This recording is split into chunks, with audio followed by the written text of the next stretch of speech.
Man, I remember reading 1 and I remember reading 2. And then I saw that review for number 3. Somebody gave it like a 3 stars out of 10. Wait, what? There's no way, because this thing's absolutely blown my mind. So I went ahead and picked me up issue number 3. Now let me read it and tell you the real ranking. Hey, yo, what's up? Welcome back to On the Basement Studio.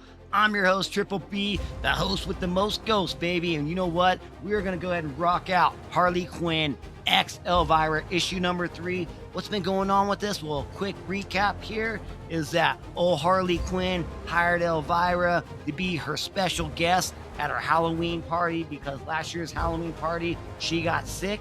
But now she needs to make some money to pay Elvira's gig feed. And so she goes ahead and takes this job to go take down this dude and his company, because he's lowballing everybody on remodeling kitchens, right?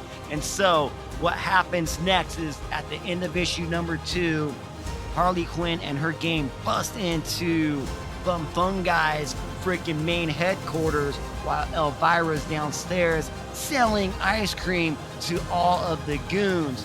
Anyways, shit hits the fan, and we're going to see what happens with the ending of that, because that's how the cliffhanger in 2 ended. And dude, you see that right. Power Girl does make an appearance in this one. And I love the beginning of this issue, because Harley Quinn is telling Power Girl how this all ended with this kitchen remodeler's headquarters. And she's exaggerating the story so much, dude. Like, they got all these superpowers. Freaking Elvira can like make spiders and freaking spider webs. She's like, eat my heart out, Peter Parker. So funny. But Power Girl's like rolling her eyes. All right, Harley, tell me really what happened and start from the beginning. She's like, what do you mean the beginning? Like when my mom finally let my dad into her college dorm room? So the bad guy, Guy, is telling freaking Harley that he'll triple whatever the other people paid to go take them out and leave him alone. And she's like, no way, man. You called me a psychopath, and you took away the best pizza in Queens. So no. And then right then and there, freaking Elvira's downstairs saying, I'm out of freaking ice cream. I'm closed for business. But all these goons are trying to break into the ice cream truck. And then she's like, you know what? Screw this. I'm out of here. But her high heels get stuck on the gas pedal of the van, of the ice cream truck, and it goes flying. And it actually jumps up, lands in the headquarters, runs over Guy's freaking legs and breaks his legs. And Harley Quinn says, now you better just leave us alone, as he's saying, I'm going to kill you. I'm going to hire some super to come get you. And now we cut back to Harley's headquarters, and this is what she is telling Power Girl, because maybe they're like best friends in this or something, but there's going to be some sort of super that's going to come kill Elvira and Harley Quinn, but we got Power Girl has their back, baby. And I love it. Like, throughout the whole issue, Harley Quinn, Elvira, and Power Girl, man, there is like some sort of sex appeal going on, some lusting over all 3 of them. Man, you got like Elvira's like, Power Girl like matches the same boobs that she has. Freaking Harley Quinn wants to be right in between them, like some freaking headphones, if you know what I mean. There's poking, there's touching in this thing. So funny, man.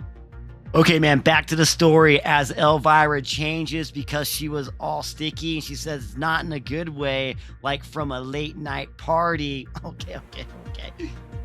Okay, all right. So the big bad shows up. His name's Bad Samaritan, right? And so like he's telling Power Girl, I don't have no problem with you if you just step aside and let me do my job. I gotta take care of these 2 gals down there.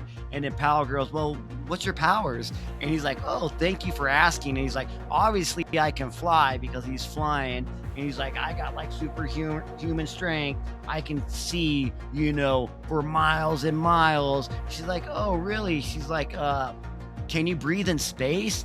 He's like, yes, I once went to space and I fixed a satellite for a customer. And he's like, my cape's invincible. And then Power Girl gives him a smirk and then goes up to him and grabs him by his cape. And he's like, what are you doing? And she starts swinging him around like this. I'm like, what is she doing? And she's like, I mean, look for a good access point. And next thing you know, she just lets him go. And he goes freaking flying out of Earth's atmosphere.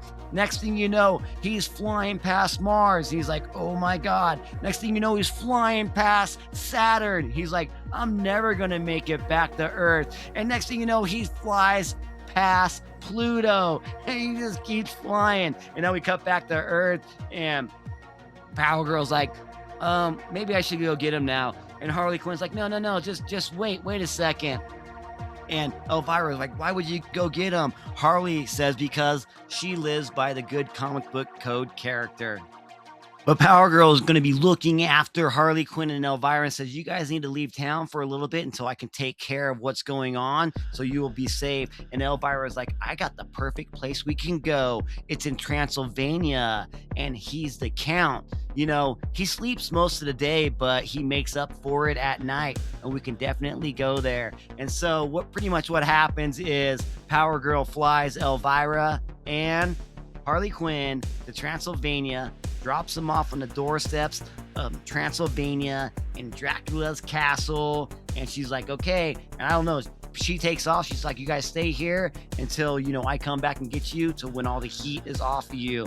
And as they get ready to walk into Transylvania's freaking Dracula's castle, that's where it ends right there. So now we got to wait to issue number 4 to see what happens next. Okay, man, my final thoughts on this, man. This thing was fun as hell, dude. So funny, dude. I'm laughing my ass off through the whole time I'm reading this issue. So much fun. I'm digging it, dude. The art in it is great. The story in it is funny and great as hell. Intriguing. Man, when you got 3 of those girls right there looking fine as hell in the book too, and them talking about all sorts of sexy stuff. And it's good. It's good little like inside jokes, man. I love it. So, that ranking that I saw from, I can't even tell you the channel's name. I just saw his ranking. It was like a 3 out of 10. You know what? I'm going to bump that up 7 scores. This is a 10 out of 10 so far. Absolutely amazing comedy book right here with some great female characters, some iconic characters, and some big bosom characters right here. This thing is so much cool. It's so fun. I cannot wait to read number 4 and see where it goes. Freaking Amanda Connor and Palomino are absolutely crushing it with the story. Love the dialogue. Everything in it is just straight up fun. Comic books are supposed to be fun. And this one is a freaking 10. This thing is a blast, dude. All right, man, there you go. That was my review, my final thoughts. Tell me what you guys think about the story down below in the comment section below. And if you want to come by the Haunted Basement on Wednesday night at 6 p.m. Mountain Time, 8 p.m. Eastern Time, I'm doing the hottest covers of the week that come out on New Comic Book Day, y'all. We'll do the top 20 covers every week. You can come hang out with me and be part of the show because it is an interactive show. And you can just comment down there and we can talk about some of the hottest covers coming out that week. All right, man. Triple B's is out of the Haunted Basement studio. And I want you guys to remember one thing. You keep it Harley x Elvira Haunted Comics. Laters.